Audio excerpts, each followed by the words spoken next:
درد فقر را نشنیدم، لمس کردم.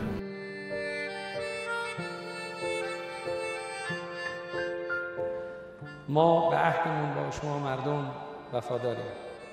حتما دولت صادق الوعد بوده و خواهیم بود و حتما خواست شما، نیاز شما، دغدغه شما موضوع ماست، موضوع کار دولت ماست.